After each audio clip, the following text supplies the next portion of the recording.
பிரச்சனை வருதுன்னா அது இவனால தான் இருக்கும். அத்தை, இவர் தப்பு பண்ண ஒருத்தரை போலீஸ்ல புடிச்சு கொடுத்துருக்காரு. பிரச்சனை வரும் 15 நாள் லீவ் போட்டு போங்கன்னு சொன்னாரு. அது ஒண்ணும் தப்பு இல்லையே.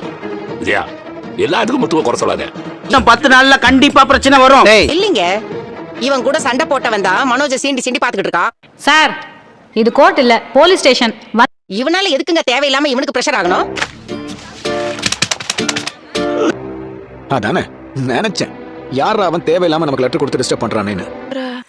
எப்படி கல்யாணம் பண்ண? நீ எதுக்கு பயந்த? ஏண்டா உனக்கு ஒரு பிரச்சனை வரும், சாக போறோம்னு சொன்னா பயம் வராதா? உலகாரனை பிடிக்க போகும்போது உலகார மாதிரி யோசிக்கணும். அப்ப நீ ஏதாவது தப்பு பண்ணியா இல்ல பார்லர் ஏதாவது தப்பு பண்ணிருக்கா? இப்படி ஆளாளுக்கு போனா கலையப்புறா நடக்கும். எப்படா திம்பிங்க? முத்து, இப்ப எதுக்கு ஏன் பக்கம் வரீங்க? நான் அமைதியா தானே இருக்கேன். மேற்கொண்டு என்னையோட வாதான்னு கூப்பிடுறா. நல்ல அப்புறம் எதுக்கு சம்பந்தமே இல்லாம உங்களை மிரட்டுறான்?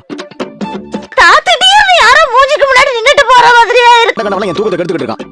ஏய், திரும்ப ஏதாவது லெட்டர் வந்துச்சுன்னு வையேன். அப்புறம் உங்க வீட்டுல தீய சக்தி இருந்தா எங்கேயாவது அவன் மாட்டுவான். அன்னைக்கு அவனை தூக்கிட்டு போய் 2 போடு போட்டோன்னு வையேன். எதுக்கு இதெல்லாம் பண்ணி எல்லாத்தையும் சொல்லு. சாமி, எதுல நடந்தாலும் தைரியத்தை கைவிட்டுறாதீங்க. என்னாச்சுமா? அதான் பயந்து நடுங்கிட்டு இருக்கா ஐயா.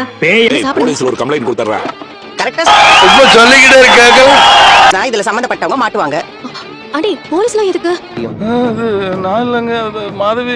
ஏன் சொன்ன என்ன? அதான் சொன்னேன்ல, போலீஸ் ஷோரூம்க்குலாம் வருவாங்க. எங்களை டேய், கட்டா இவனை. இன்னொரு தடவை வந்தா பாத்துக்கலாம். நீ சீக்கிரம் சாப்பிட்டு வா, கிளம்பணும். இந்த சூழ்நிலையில நீ போலீஸ்காரங்க யாருக்கும் தெரியக்கூடாது. ஆனா ஒண்ணுப்பா, அவன் லெட்டர் போட்டது என்ன பழி வாங்குறதுக்கு மட்டும் இல்ல. இவரை பார்த்தா தாண்டி பாவமா இருக்கு. வேற ஏதோ ஒண்ணு இருக்குது. சீக்கிரம் அதையும் கண்டுபிடிக்கிறேன்.